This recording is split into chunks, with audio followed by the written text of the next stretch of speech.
Good morning. Let's start our webinar, the best system engineering practices for multi-partner high-tech development. My name is Theo Tiemann. I'm a program manager at Technolution and hosting this webinar. Can you please go to the next slide? Thank you. I'm very pleased to introduce to you André Nijholt and Remco Jager, who are today's presenter. I am the moderator of this webinar. During the presentation, you will have the opportunity to submit questions, and if possible, can you go to the next slide? Here you can see the questions pane. Please type your questions and we will address them at the end of the meeting. If possible, because we have two presenters, I might choose to answer one question after the first presentation. That depends a little bit on the questions asked. All right, please go to the next slide. Some introduction to the speakers of today. André Nijholt holds a Bachelor of Science degree and is a senior consultant at Technolution.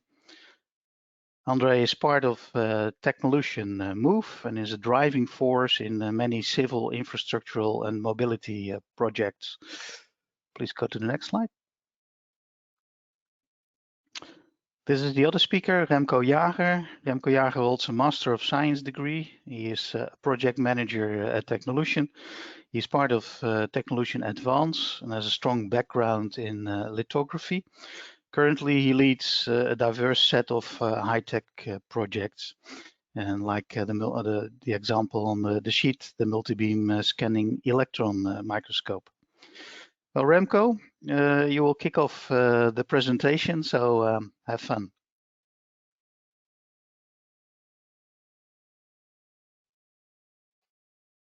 Thank you, Theo. Welcome, everyone. I will kick off the presentation, and we'll start with a overview of the two projects that we will discuss today and how we have used system engineering in that project. On the left, you see a innovative electron microscope used for life sciences. I will dive into details of that project. And on the right side, you see the tunnel safety systems that will be handled by André. Next slide, please. Now, here you see again an image of the multi-beam scanning electron microscope. And on the top right, there is a cube, and that cube represents about 1 cubic millimeter of mouse brain that was imaged at a nanometer resolution. And this is a new advancing field in biology, where biologists study how in the brains of, in this case, the mouse, the links are between different parts of the brain. And to do that, they need to have these high resolution 3D images. Now, this is an example from a PhD study at the university, where it took about 1 year to collect all the images to make this 3D volume of a mouse brain. And the promise of this new electron beam microscope is that you can do that in a few days. So it speeds up enormously the time to acquire such images. Next slide, please. Now, the development of such an advanced tool is done in iterations. And for each iteration, the project goes through the well-known V model. So here we have 3 phases: the alpha, the beta, and the early adapter phase. And for each phase, the project team went through the V model. So on the top left, there's the concept of how such a tool would work. Based on that, requirements are defined. A first design is made, then development is done. The tool is integrated, verified, and validated whether that indeed solves the problem that this tool should solve. And you see that the V's get bigger over time, which represents that over time the tool also gets bigger. So in the alpha phase, only the key principles were designed. The beta phase was the phase where for the first time a complete tool was made, which could make the first images showing that the concept worked. And the early adapter phase is the phase where the first tools for customers, early adopter customers, were delivered and integrated. Next slide, please. Thank you. So in the design phase, we had to solve a few problems, and we used a so-called functional block diagram for this. And on the left side, it has a lot of details.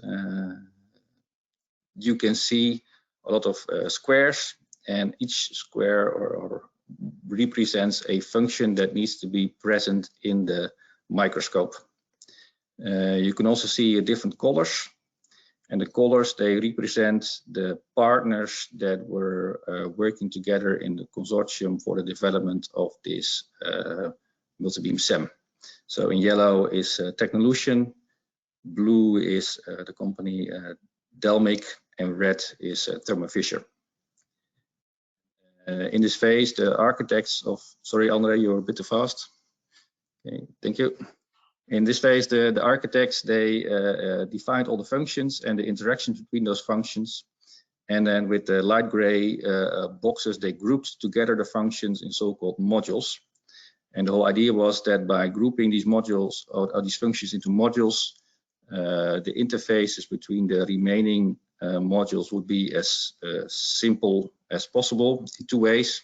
So in the number of interfaces, but also in the definition of those interfaces. Now on the right side of the slide, you see the remaining modules. Again, each having a different color representing that the modules are delivered by different partners in the consortium.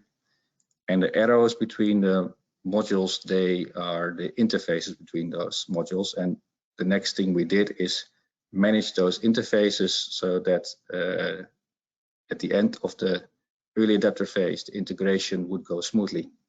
Thanks, André. To do that, we made a so-called module interface matrix. And this is a relatively simple matrix in an Excel sheet. And on the top and on the left, you see the abbreviations of all the modules. And at the cross sections of these modules, if there is a colored cell, it means that we have identified an interface between those modules. And so the gray means there is no interface defined. The other colors give a state of this interface that we are agreeing with the neighbors, basically. This is done in an online tool. If you click on a cell, it opens up the document, and that document then describes how this interface should look like. So for all parties in the consortium, it is there's one place which describes where all the interfaces are defined. Next slide, please. After these modules were defined and the interfaces were defined, the three partners, they basically went home and developed the modules themselves. Now at Technolution, this is one of the modules that we developed, the so-called scanning and acquisition module. And also within the module, we made it, we defined some submodules which help us to quickly design and assemble the module. And this is represented by the fact that the V is basically extended downwards, where every partner in parallel is developing its module. Next slide, please. At the end of the design phase, when the partners are validating their own modules, the integration phase starts. And what you see here is a schematic representation of that integration phase. And so we, the circles represent the modules, and the diamonds represent an integration step where pre-integration tests are done. And the whole idea is that we build the tool together, and at these diamond steps test the functionality that is made available by integrating the modules. The whole idea is that we integrate validated modules, so we know what the behavior of the modules themselves is, and the only challenge left is to make sure that they cooperate successfully together. The intention was to integrate the machine in 10 weeks. In the end, it took a bit longer, but that was mainly due to the fact that not all modules were ready in time for the integration phase. During the integration phase itself, we did not suffer from a lot of technical problems. Next slide, please. André takes over. Yeah. Yeah, he will. I would like to remind everyone, if you have questions, please ask them through the questions pane so that Remco or André can answer them at the end of the presentation. Thank you.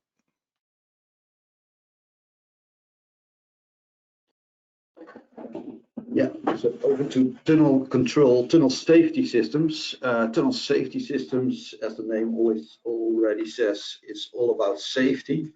All highway tunnels longer than 500 meters in Netherlands are monitored from a traffic center, 24/7 monitoring on incidents that might happen. The safety systems focus mainly on incidents, small incidents, and also fire involved. The safety system itself, the tunnel safety system, automatically detects a stopped or slow vehicle. When this is detected, an alarm goes up at the operator, and he has directly pay attention to what happened. Subsequently, when fire is involved in the incident, smoke detection is also included in the tunnel safety system.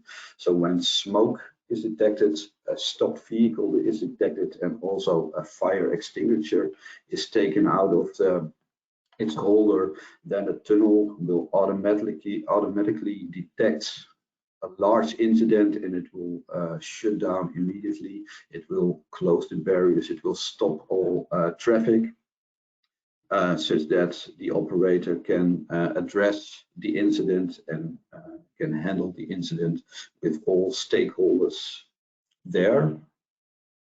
But that's mainly, yeah, the tunnel safety system.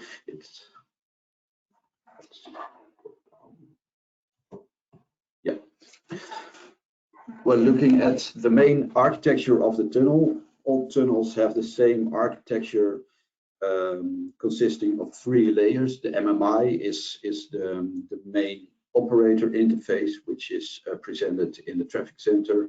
The monitoring and control is all intelligence involved within the tunnel safety systems. When smoke is detected, the fans will go on, the lights will go on to make sure there's enough vision for people who are still in the tunnel. And the physical installations, of course, are controlled by the monitoring and control system. As I said, all highway tunnels are monitored from traffic centers, and they all are built according a national tunnel standard, which focuses on standardization, such that all tunnels which are monitored look and feel the same, such that operation is will become a bit more easier and consistent over all tunnels. Another goal of this tunnel standard is to make sure that the tunnel system is provably safe, which states that the operation of monitoring and control also works the same for every tunnel, and works in operation such a way that we are pretty certain that everything works. and all design is done via a formal process. The tunnel standard consists of about 10,000 requirements, which all need to be traced into the design and also into the final result of the tunnel safety system. So in this way, you can prove that all requirements have been addressed in the design, but also in the final implementation of the tunnel safety system. This is a very important part of the tunnel design for the contractor, the Dutch government, and makes and leads to a very formal systems design process. So when designing this tunnel safety system, Technolution has been responsible for design of the MMI and the monitoring and control system, and the local control systems have been split out to certain areas of interest, so like traffic management, CCTV, audio, engineering, lighting, and such, which will be designed in cooperation with suppliers of those kind of systems. And on the other hand, in each design, there are also several aspect owners, like human factors, like control of every system needs to operate the same. The safety is important. Reliability, availability, maintainability, like RAMs, is very important. The transmission, the network mechanism, every system needs to be controlled via the same network, so it has to be attached. It's a really large network which is designed separately. Also the power supply for every subsystem, and all this, the mechanism needs to be in a physical world. It needs to be installed in a physical world with sometimes more and sometimes less space, so it has to fit in with the 3D model. This is a main challenge, whereas the design team is pretty large with a lot of stakeholders, both from the internal, like the aspects owners and the main design teams, but also the contractor is an important stakeholder which does a lot of reviews on the design, which makes it again very formal. So we have gone through the design in about 2 years. So just the design on paper of the tunnel safety system will take about 2 years, where we work, as I said, in multidisciplinary teams, and we address the main control in vertical slices, and each vertical slice involves a couple of subsystems until we have designed all 50 subsystems and also designed the monitoring and control over all those subsystems. In this vertical slice approach, the main interest is to design from top to bottom, such that we can control each system from MMI to the physical installation, and we have all interfaces inside. So all interfaces will be aligned through the vertical slice, so we can say we can control the system, we can read out the status of the system, and it will be clear what's in the system and how it is displayed. And then after this design phase of 2 years, or basically a bit at the end of the design phase, the development already starts, where the design team is closely involved, because there's in those 1.5 to 2 years, there's a lot of knowledge is assembled during this design and needs to be in a handover to the development, which mainly is on paper, but the design team is involved to support the development, which also goes just like the fast EM according the fee model, where we provide the requirements to each subsystem, a detailed design and a development phase is gone through. Also in parallel development for say 20 suppliers. So the planning of all those developments and integration of all those development systems is quite a lot of requires quite a lot of management, and needs to be aligned very well in order to go up through the fee into integration and verification of all systems. So system integration, it's very important step in the tunnel safety systems, because we have a lot of stakeholders, we have a lot of systems, and they need to be integrated in a logical way. So they need to work together from a technical point of view, but also need to be integrated in a physical point of view. And here comes a change to the fee model, and we have brainstormed. We call it actually a W model, where we start logical integration, do all developed systems, newly developed systems work together, do they integrate as we expect according to design, and after the integration from a logical level is approved, then we move on to the physical world, and we start implementing the physical integration while remaining the test environment up and running, so we can keep it for future use. We can do investigation when some hiccups might happen, and it's a really powerful tool to keep alive during the life cycle, which is for the technical systems to 20 to 30 years. So we keep up the test environment as reference for the production environment, which is called a digital twin.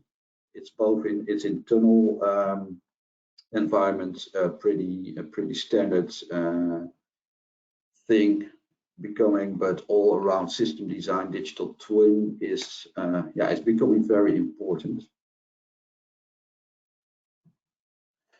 So, and when we look at the physical integration, so we started off with the logical integration, so the 50 subsystems need to integrate.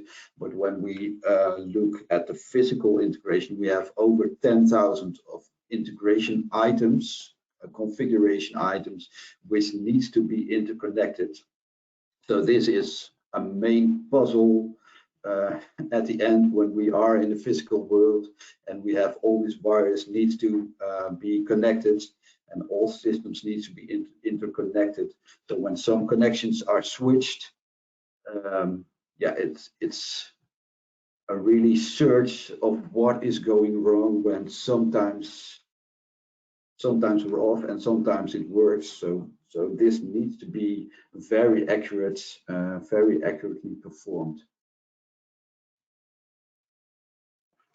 So when we look at the both projects and systems engineering practices, what we see is systems engineering is a good cooperation tool, as it is for the science project, where we have 3 partners in a high-end system working, or in a tunnel safety system where we have like 20 partners in a complex project working.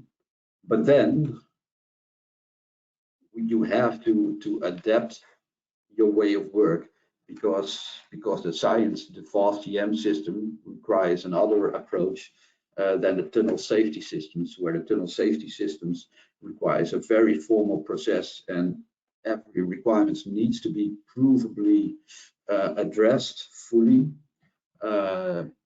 the fast EM system is designed also via systems engineering, but in a more dynamic and interactive way, and also in iterative development, while the tunnel safety systems is fully V, or actually a bit of W model, full sequential development.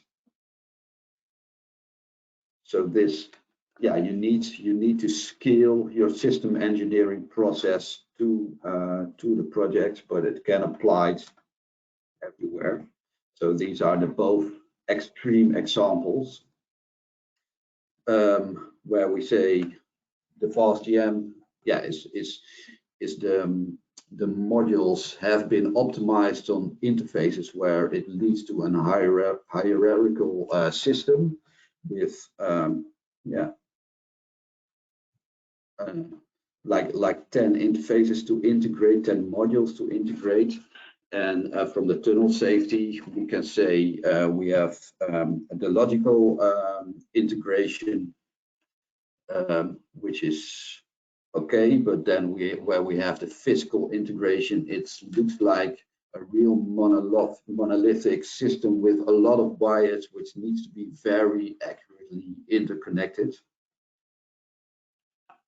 And this process has to be managed very accurately.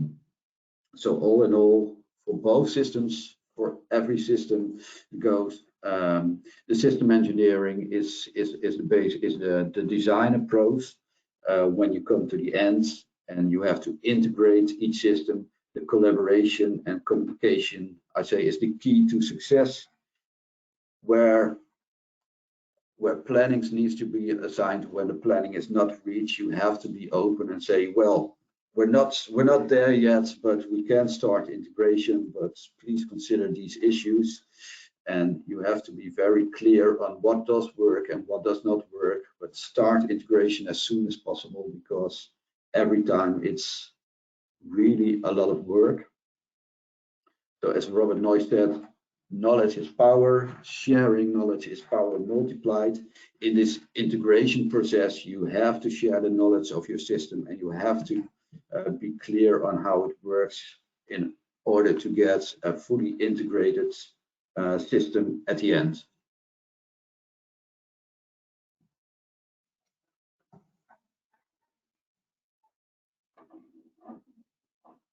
Okay, thank you, André. It's now time for questions and answers. If you still have questions, you can submit them in the questions pane, of course. I do have a question, André. You're saying collaboration and communication is key with a tunnel project. I can imagine that you have many stakeholders involved, and then besides technical things you have to address with system engineering, there's also an influence most likely by politics and interests of the parties. And how do you cope with that? Yes, system engineering is the main approach, but then again, the contractors are not as much involved in the system engineering methods, but they need to be explained the full system in order to get trust in the system. So with the design in hand, with the system engineering schemes, we do a lot of explaining to the stakeholders in order to get full trust in the final solution. So it's also communication, open communication to stakeholders, and also getting reviews of stakeholders, is a very important process for us. Okay. And is that similar to projects you have, Remco, or I was wondering if you there have less participants, you also might tend, as said in the conclusion, to a more agile development with the parties around you, or is that not true? That's true. So actually, for the integration itself, we used a Scrum approach, where during each sprint we integrated some of the modules and then tested the system functionality. We had regularly stand-ups. We used a sprint board that we could share via the Meet system that we have. So it was very interactive and agile, and we were able to pick up things quickly to make sure that in the end the integration went successfully. Okay. I see that there are no other questions. That means we can end our presentations. Remco and André, thank you very much for the interesting and informative presentations. Also, thanks to the participants for sharing your time with us. If you have any questions later on, please contact. Can you go to the next slide, please? Can you please contact André, Remco, or myself? The details are given below our pictures. And well, that concludes. Oh, wait. Ah, there's a thank you for the clear and interesting webinar. Thank you for the remark going through the question pane. Well, thank you for your attention. And if there are still any questions, please do not hesitate to contact us. Thank you very much. Bye-bye.